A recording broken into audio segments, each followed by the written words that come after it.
It's funny how some of the most ordinary days can spiral into something unforgettable. That morning, I wasn't planning on doing anything special, just the usual routine: wake up, hit snooze 3 times, and grumble my way through making a cuppa. It was one of those crisp mornings where the air felt like it had been scrubbed clean overnight, and sunlight came pouring through the kitchen window like liquid gold. I remember standing there, mug in hand, watching the steam curl upward, thinking, maybe I should do something different today. I didn't expect that thought to stick. By midday, I found myself driving out towards the edge of town, with no particular destination in mind. There's a road that runs parallel to the river, one of those winding routes where the trees arch overhead to form a tunnel, and at the right time of year, the leaves turn into a riot of color. That day, everything was a vivid green, the kind that makes you roll down the window just to breathe in the freshness of a world waking up. I ended up pulling into this old car park I hadn't thought about in yonks. It used to be the meeting spot for me and my mates back in high school, just a cracked stretch of asphalt next to a faded basketball court. The place hadn't changed much, the rusty chain-link fence still sagged under the weight of time, and someone had layered fresh graffiti on top of the old, like a patchwork of colorful scars telling 1,000 stories.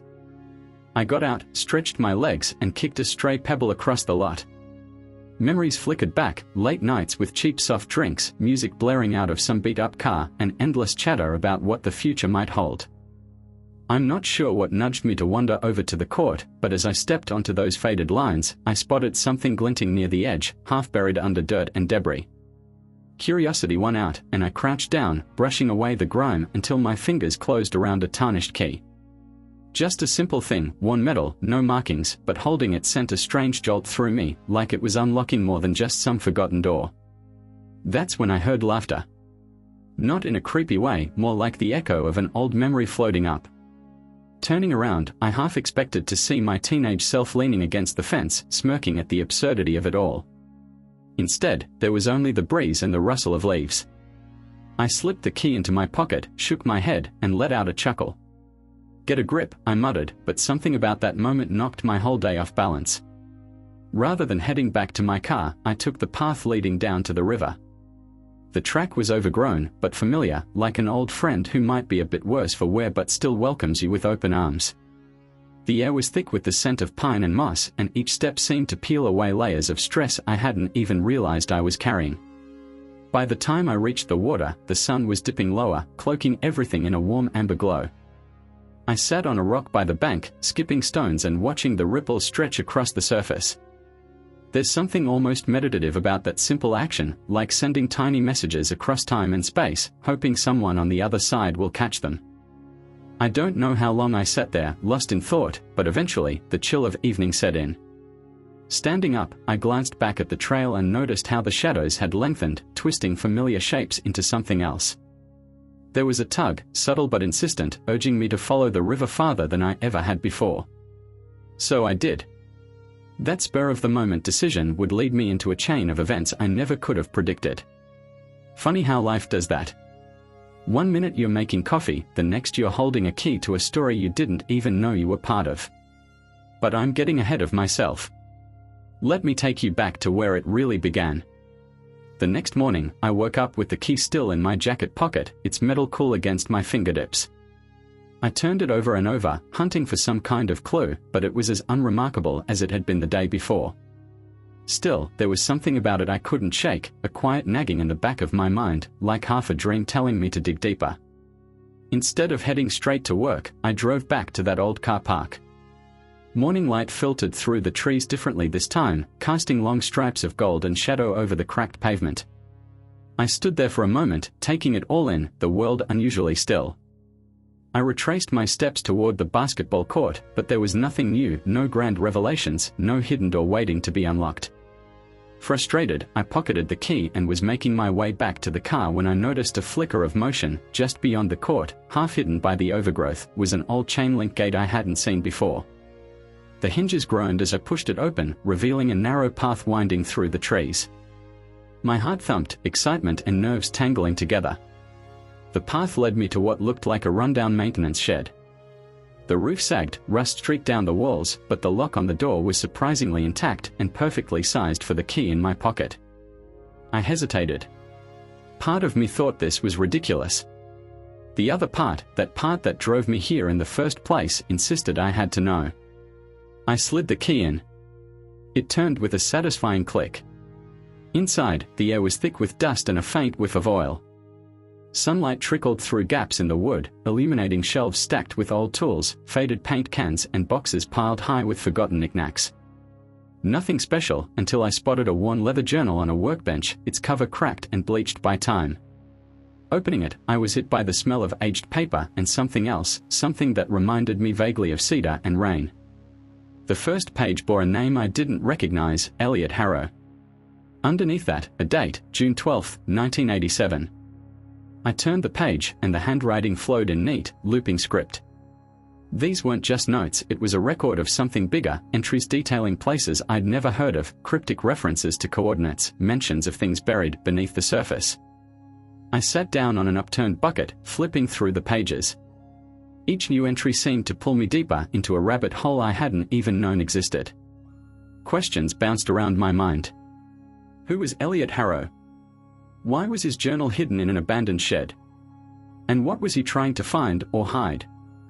I lost track of time until my phone buzzed in my pocket, yanking me back to reality. A missed call from work.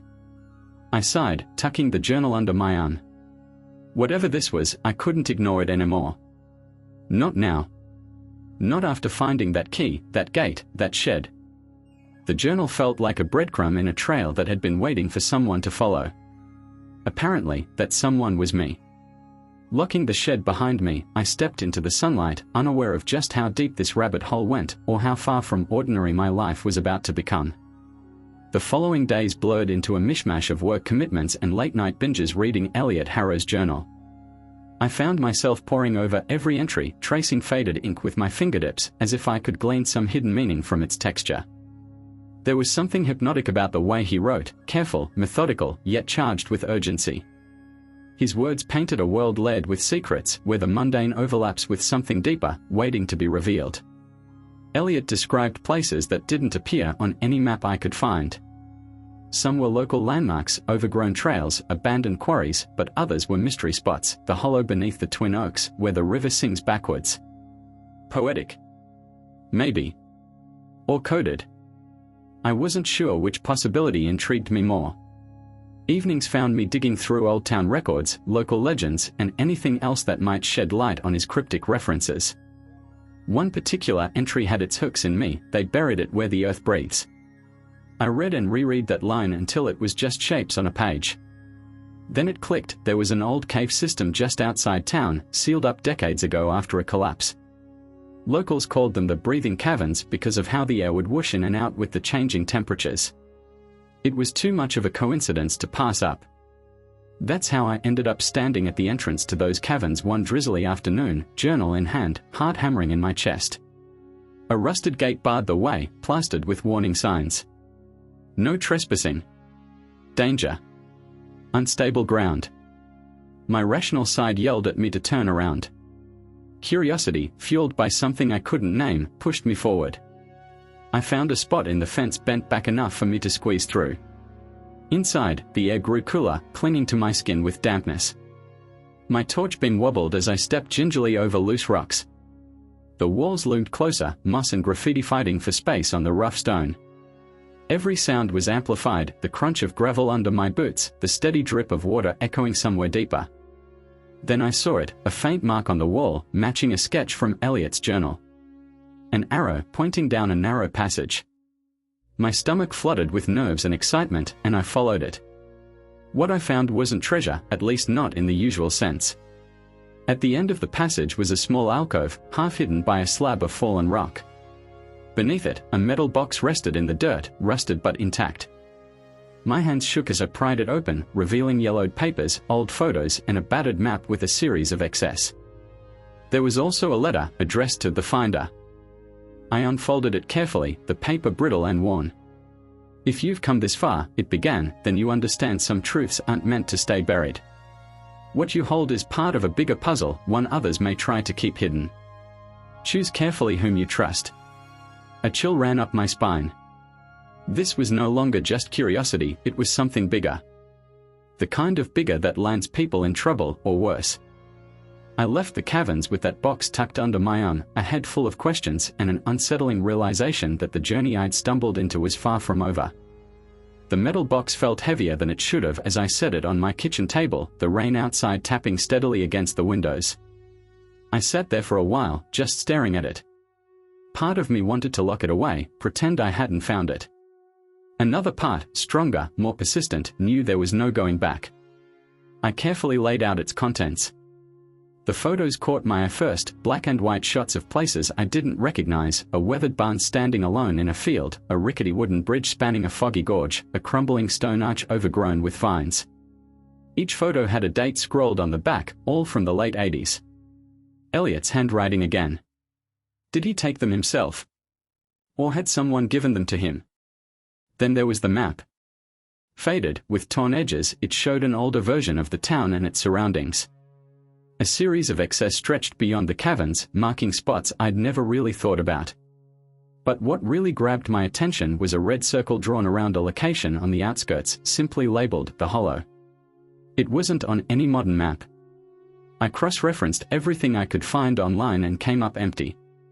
Frustrated yet intrigued, I decided to visit the local library the next day. If anyone knew how to sift through old records, it was Mrs. Caldwell, who'd been the librarian there since forever. Back again, she greeted me with a knowing smile. You always had a nose for the dusty corners. What's got you curious this time? I hesitated, then showed her the map. Her expression shifted from amusement to something more serious. Haven't seen one of these in years, she murmured. The Hollow, that's old talk. Most folks don't remember or choose not to. There were rumors back then, stories of things better left alone. Sure you want to keep digging? I nodded. I need to know. She sighed but led me to a back room filled with yellowed maps and fragile newspaper archives. Hours passed in a blur of dust and forgotten headlines until I stumbled upon a clipping dated July 3, 1987, local man missing near Hollow grounds. Search called off. The photo was grainy, but the face was unmistakable, Elliot Harrow. A shiver went down my spine. This wasn't just a curiosity anymore. It was a missing person case, a story buried by time and silence. Mrs. Caldwell placed a gentle hand on my shoulder. Be careful, she said quietly. Some doors, once opened, can't be closed. But caution was out the window by then. The Hollow was calling, and I had no choice but to answer. I hardly slept that night. Every time I closed my eyes, that map and those photos burned behind my eyelids, the letters warning echoing louder with every hour. Choose carefully whom you trust. Those words stuck to me like a second skin. By morning, I'd given up on rest. I brewed some black, bitter coffee while I spread out everything I had on my living room floor. The Hollow. It was just a name, but it pulled at me relentlessly. There was no ignoring it, I had to go. The drive out of town was quieter than usual. Roads stretched ahead like veins through farmland, empty and winding under a dreary sky. I caught myself checking the rearview mirror more often than usual, half expecting headlights trailing me, but there were none. The closer I got to that marked spot, the more the landscape seemed to shift, trees huddling closer, their branches forming a dark canopy that turned the day even gloomier.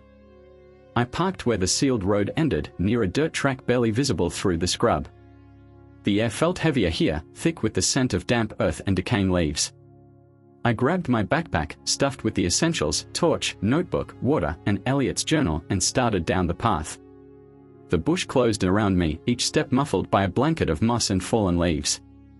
I could hear birds in the distance, but even they sounded muted, swallowed up by the dense greenery. After what felt like ages, I reached a clearing. That's when I saw it. The Hollow wasn't merely a place on the map, it was the map. The ground dipped into a shallow depression, ringed by massive gum trees whose roots twisted into the soil like grasping fingers. In the center, partly veiled by vines, stood the ruins of a small stone structure, walls crumbling but still defying time's decay. I approached cautiously. The ground sloped downward, forcing me to half-slide on loose dirt, boots skidding. My heart thudded in my chest. I laid a hand on the cool stone. Up close, the structure revealed itself as an entrance, arched and dark, like the gaping mouth of something ancient. I hesitated. Every instinct screamed caution, but curiosity had me firmly in its grip. Inside, the air was cooler, thick with the smell of wet stone and a faint metallic tang. My torch beam cut through the gloom, illuminating faded carvings along the walls. Symbols. Not letters or anything obvious, but looping geometric patterns. I snapped photos, planning to research them later. Deeper in, the passage opened into what might once have been a room. Splintered wooden beams lay scattered, remnants of some old support structure. And there, half buried in the dirt, was another box. Smaller than the first, but heavier. I brushed away the grime and lifted the latch. Inside. More photographs, but these weren't decades old. They were recent. Way too recent. My blood ran cold. The first photo was of me standing at the breathing caverns 2 days earlier. The next one showed me in the library, talking to Mrs. Caldwell. Another, me leaving my house that very morning. I stumbled back, heart jackhammering. Someone had been following me. Watching. I wasn't just chasing someone else's mystery anymore, I was part of it. Footsteps behind me. Close. I killed the torch and pressed myself against the wall, holding my breath.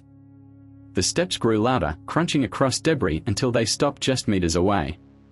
Silence stretched, suffocating. Then a voice, calm and steady, "You've gone too far. Turn back. This isn't your story to tell." I didn't recognize the voice, but the weight of its threat was unmistakable. Danger. Real and immediate. My brain went into overdrive. Confront, run, hide. Survival instinct won out. I bolted. Feet pounding over uneven ground, lungs burning as I scrambled up the slope. Branches clawed at me, dirt flying at every wild step. The voice called after me, "This is your only warning." I didn't look back. Once in my car, I slammed the door shut, fingers trembling as I jammed the key into the ignition. Tires spun, gravel spraying, my heart thumping like mad. Whoever they were, they knew me.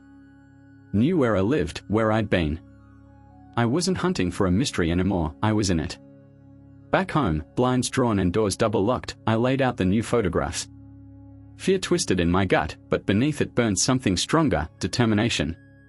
Someone wanted me to stop. That alone was reason enough to keep going. Choose carefully whom you trust. Yeah, no kidding. This was far from over. It's strange how one decision can tilt your entire world. Sitting behind the wheel, the map open on the passenger seat, my eyes were locked on that red circle, the hollow. A place wiped from memory, whispered about in half-forgotten tales, and now tugging at me with a gravity I couldn't resist. Outside, the air was thick with humidity, the kind that makes everything feel heavier. I rolled down the window, letting the warm breeze mingle with my frayed nerves. Was I chasing a ghost? Or was there really something buried beneath layers of dirt, time, and silence? The road leading there was one I hadn't taken in years, its surface cracked and lined with wildflowers forcing their way through. Paddocks stretched out on either side, endless waves of grass rippling under a greyish sky. Each kilometre seemed to draw me deeper into a memory I wasn't sure was mine. I passed the skeletons of old farmhouses, remnants standing stubborn against the wind. Once, people had lived here, eaten dinners on porches, dogs barking at passing cars. Now, they were husks. Forgotten. Like the hollow. My phone vibrated. Another missed call from work. I silenced it and tossed it into the glove box. Whatever lay ahead was more important than deadlines or emails piling up. It was about answers. Maybe even about Elliot Harrow, the man whose handwriting led me along this twisted breadcrumb trail. Why him? Why now? I had no idea. But the weight of that journal in my backpack was unmistakable, like a heartbeat reminding me there was no turning back. The road narrowed further, gravel crunching under the tires, until it vanished altogether. Only a dirt path remained, framed by trees that rose like cathedral arches. I cut the engine. Silence. Except for the distant drone of cicadas and my own breathing, suddenly loud in that stillness. With my backpack slung over one shoulder and the map in hand, I set off. Each step kicked up dust and disturbed old leaves. The deeper I ventured, the more the trees crowded in, sunlight filtering down in broken shafts of gold and green. Then I saw it, the clearing. Or what was left of it. The ground dipped into a shallow bowl choked with moss and weeds. In the center stood a small stone structure, half collapsed under time's weight. It looked ancient, like a place people might once have gathered for reasons long since lost. My heart hammered. This was it. The hollow. I circled the structure, fingers tracing the rough edges of the stone, until I found something I hadn't even realized I was looking for, a rusty iron handle, half hidden under a snarl of ivy. A hatch. Kneeling, I pulled. Resistance. My pulse quickened as I braced and pulled harder. With a shriek that echoed through the trees, it yielded, revealing a ladder leading down into darkness. "This is mad," I whispered, but I swung my legs over the edge anyway. One rung at a time, the metal groaning beneath my weight, I climbed down until my boots met solid ground. The air was cooler, damp, laced with the scent of earth and something older, stone dust and decay. Torch on, its beam slicing through the gloom, I moved forward.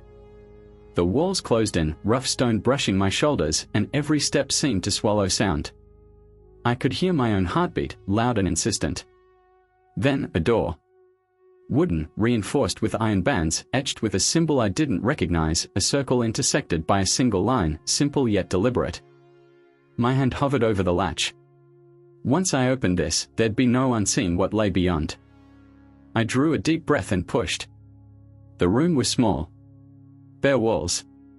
Dust motes swirling in the light. But what caught my eye immediately was the table in the center, papers strewn across it, yellowed and curling at the edges. Maps, notes, sketches. And a tape recorder. Old, battered. I pressed play. Static crackled, then a voice, hoarse, urgent. Elliot's voice. "If you're hearing this, you found it. Took me long enough to piece this all together, but now they are watching. Listening. I can't stay. The hollow isn't just a place, it's a door. And once it's opened, things get complicated. Trust no one. Not even me. Especially me." The recording ended with a click that echoed louder than it should have. I stood there, heart pounding, questions tangling in my mind. Who was watching? What door? And why warn me not to trust him? That's when I heard it, the faintest sound. Footsteps. Not mine. Above. I switched off the torch, holding my breath, ears straining. Nothing. Maybe I'd imagined it. Or maybe someone was there. I should have turned back. Climbed that ladder and driven away. But curiosity, that merciless thing, pulled me deeper. One step. Another. Following the corridor that stretched beyond the room. My hand trailed along the wall for support. Something in the air changed, cooler, tinged with a metallic scent. Then light. Faint, flickering ahead. My heart thudded. The tunnel opened into a larger chamber, its walls lined with shelves holding objects I couldn't begin to place, artifacts, odd instruments, notebooks scrawled with symbols and languages I didn't know. It was like stumbling into a museum curated by someone with a completely different view of history. On one shelf, a photograph. More recent than the rest. I picked it up and froze. It was me, standing outside that old car park. Yesterday. Same clothes, same stance. Taken from a distance. My stomach clenched. Someone had been following me. Watching. Just like Elliot had said. I should have run. But instead, I turned the photo over. One hastily scrawled word. Run. And that's when the lights went out. Total darkness. Suffocating. I spun around, heart in my throat, fumbling for the torch, but a hand closed over mine. Warm. Solid. Found you, murmured a voice. Not Elliot's. Someone else. And just like that, my world tilted even further off its axis.